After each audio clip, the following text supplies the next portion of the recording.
को। और बहुत जल्दी कुछ दिनों के अंदर सीबीआई मनीष जी को गिरफ्तार करने वाली है। मैंने तो आपको 3-4 महीने पहले ही बता दिया था। इनके लोगों ने हमें बताया था कि मनीष जी को ये गिरफ्तार करने वाले हैं, जल्दी गिरफ्तार करने वाले हैं। 3-4 महीने पहले बताया था। मैंने प्रेस कॉन्फ्रेंस करके, उसके बाद अपने कई भाषणों में, असेंबली में मैंने कहा था कि ये मनीष को गिरफ्तार करने वाले हैं। तो 3-4 महीने पहले जब इनके लोगों ने मुझे बताया कि मनीष जी को गिरफ्तार करने वाले हैं, मैंने कहा मनीष ने क्या कर दिया, क्या केस है? तो उन्होंने बताया अभी कोई केस नहीं है, कुछ मिला नहीं है, ढूंढ रहे हैं, कुछ बना रहे हैं। तो अब हमारे देश के अंदर एक नया सिस्टम लागू किया गया है। पहले यह तय किया जाता है कि किस आदमी को जेल भेजना है, और फिर उसके खिलाफ एक मनगढ़ंत झूठा केस बनाया जाता है और उसे जबरदस्ती जेल भेजा जाता है। एक नया सिस्टम हमारे देश के अंदर अब लागू हुआ है। मीडिया से अभी तक जो मुझे पता चला है कि जो ये आरोप प्रत्यारोप लगाए जा रहे हैं, मैंने सारा अभी चेक कराया। पूरा का पूरा केस बिल्कुल झूठा है, बिल्कुल झूठा है। उसमें रत्ती भर की भी सच्चाई नहीं है। मैं मनीष सिसोदिया को 22 साल से जानता हूं। सन 2000 में पहली बार मिला था मनीष जी से। एक बेहद कट्टर ईमानदार आदमी है, कट्टर देशभक्त आदमी है। हमारे देश में पिछले 75 साल में सरकारी स्कूलों का बेड़ा गर्क कर दिया था इन सारी सरकारों ने मिलकर, इन सारी पार्टियों ने मिलकर। बहुत बुरा हाल कर दिया था इन लोगों ने। करोड़ों करोड़ों बच्चे, गरीबों के बच्चे जो इन सरकारी स्कूलों में पढ़ते थे, उनका भविष्य अंधकार में था। कोई उम्मीद नहीं थी। गरीब का बच्चा गरीब बनेगा, अमीर का बच्चा अमीर बनेगा। गरीब का बच्चा मजदूरी करेगा, रिक्शा चलाएगा। अमीरों के बच्चे अमीर बनेंगे। ये एक सिस्टम पूरे देश के अंदर लागू हो गया था।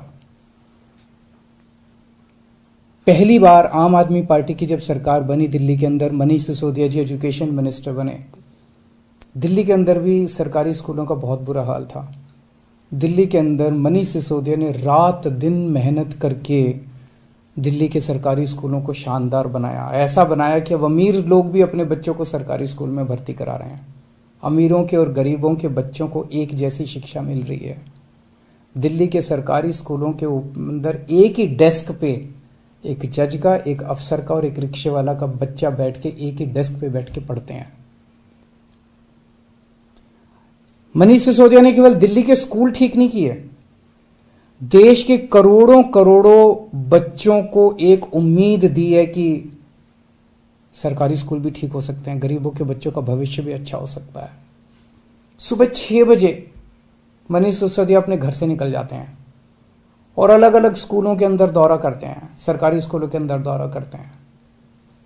मैं पूछना चाहता हूं, कौन भ्रष्टाचारी ऐसा है इस दुनिया के अंदर जो सवेरे 6 बजे उठ के स्कूलों के दौरे पे निकल जाता है, बच्चों का भविष्य बनाना चाहता है?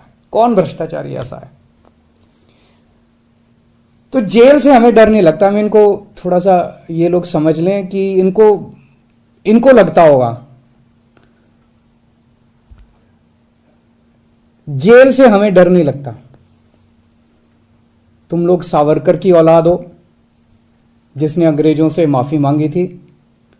हम लोग भगत सिंह की औलाद हैं। हम भगत सिंह को अपना आदर्श मानते हैं, जिसने अंग्रेजों के सामने झुकने से मना कर दिया और फांसी पर लटक गया। हमें जेल से, फांसी के फंदे से डर नहीं लगा। कई बार जेल हुआ है हम लोग। एक ये सोचने की बात है कि हाथ धो के हमारे पीछे क्यों पड़े हैं, आम आदमी पार्टी के पीछे क्यों पड़े? इतने हमारे एमएलए को ये जेल भेज चुके, सारे छूट छूट के आ गए। और कोर्ट ने जब छोड़ा तो ऐसे गंदे गंदे ऑर्डर पास किए इन लोगों के खिलाफ कि क्या झूठे सच्चे केस बना रहे हो। सत्येंद्र जैन को इन्होंने गिरफ्तार कर लिया झूठे केस में पिछले महीने। अब मनीष सिसोदिया जी को गिरफ्तार करने जा रहे हैं ये लोग। तो आखिर ये आम आदमी पार्टी के पीछे क्यों पड़े हैं, हम ही लोगों के पीछे क्यों पड़े हैं? 3 कारण है। पहला कारण, आम आदमी पार्टी वाले कट्टर ईमानदार हैं। वो पूरे देश को भरोसा हो गया, आम आदमी पार्टी वाले कट्टर ईमानदार हैं। सारा देश कहता है यार कुछ भी हो, ये लड़के हैं तो ईमानदार। ये लोग झूठे केस बना बना के हमारे ऊपर कीचड़ फेंकना चाहते हैं। ये दिखाना चाहते हैं दुनिया को कि देखो ये भी हमारे जैसे ही हैं, जैसे हम भ्रष्ट हैं ये भी वैसे ही हैं, ये भी भ्रष्टाचारी हैं। पर दुनिया इनके यकीन नहीं कर रही। दुनिया खुद ही कह रही है कि झूठे केस लगा रहे हैं। तो जो मर्जी कर लो, सच सच होता है, झूठ झूठ होता है। जितना मर्जी कीचड़ तुम फेंक लो, कीचड़ चिपक नहीं रहा हमारे ऊपर। पाक साफ है हम लोग, सच्चाई के रास्ते पे चलते हैं, भगवान हमारे साथ है। दूसरा कारण, ये हमारे पीछे क्यों पड़े हैं हाथ धो के?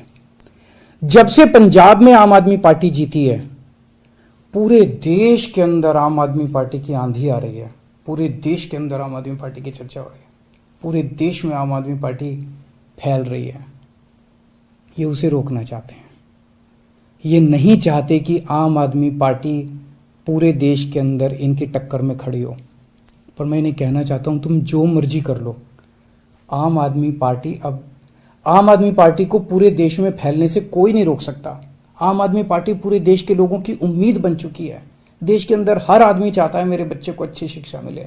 देश के अंदर हर आदमी चाहता है मेरे परिवार को अच्छा इलाज मिले। देश के अंदर हर आदमी चाहता है हमें 24 घंटे बिजली मिले, अच्छी सड़कें मिले, अच्छा पानी मिले, अच्छी बिजली मिले, फ्री बिजली मिले। सब लोग अच्छी सुविधाएं चाहते हैं। हर आदमी चाहता है देश के अंदर भ्रष्टाचार खत्म हो। हर आदमी चाहता है मेरा देश दुनिया का नंबर 1 देश बने। अब आम आदमी पार्टी से ही उम्मीद है पूरे देश के लोगों को, उसको फैलने से कोई नहीं रोक सकता। एक अंग्रेजी में कहावत है, no one can stop the idea whose time has come. Aam Aadmi party's time has come, India's time has come. Bharat का समय आ चुका, अब कोई नहीं रोक सकता। और तीसरा कारण, ये क्यों हमारे पीछे हाथ धो के पड़े हैं, दिल्ली के कामों को रोकना चाहते हैं। दिल्ली के अंदर जो शानदार काम हो रहे हैं, सिंगापुर की सरकार पूरे दुनिया के मेयर बुलाए उन्होंने, और केजरीवाल को बुलाया कि आके इनको जरा सा सिखाओ कि आप दिल्ली में क्या काम कर रहे हो। इससे बड़ी गर्व की बात क्या हो सकती है? दिल्ली के कामों की पूरी दुनिया में चर्चा हो रही है। ट्रंप साहब की वाइफ आई थी, वो हमारे स्कूल देखने जाती हैं। ये हमारे दिल्ली के कामों को रोकना चाहते हैं। खासकर दिल्ली में एजुकेशन और हेल्थ में बहुत शानदार काम हुए, इसीलिए उन्होंने पहले हेल्थ मिनिस्टर को जेल में डाला और अब एजुकेशन मिनिस्टर को इन्होंने जेल में डाला। पर मैं दिल्ली के और देश के लोगों को यकीन दिलाना चाहता हूं कि काम नहीं रुकेंगे। इन्होंने सत्येंद्र जैन को 2 महीने से जेल में है, 2 महीने रख लिया, 3 महीने रख लेंगे, 4 महीने फिर निकल आएंगे, काम फिर चालू हो जाएंगे। मनीष सिसोदिया जी को अब ये जेल भेजेंगे, महीना, 2 महीना, 3 महीना, कब तक जेल में रखेंगे? तो झूठा केस है, कोर्ट में जाके गिर जाएगा, डांट पड़ेगी इनको, देख लेना।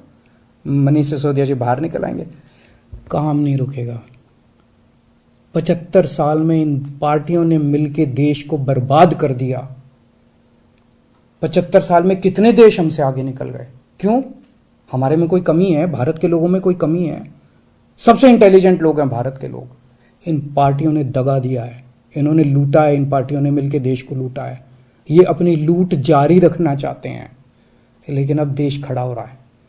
दिल्ली से जो ये चिंगारी निकली है, ये पूरे देश में फैलेगी और इसे कोई नहीं रोक सकता, बिकॉज इट्स टाइम हैज कम। अब देश खड़ा हो रहा है, देश जाग रहा है। देश ने देख लिया कि हो तो सकता था यार, अगर दिल्ली में हो सकता तो 75 साल में क्यों नहीं हुआ, बाकी देश में क्यों नहीं हुआ?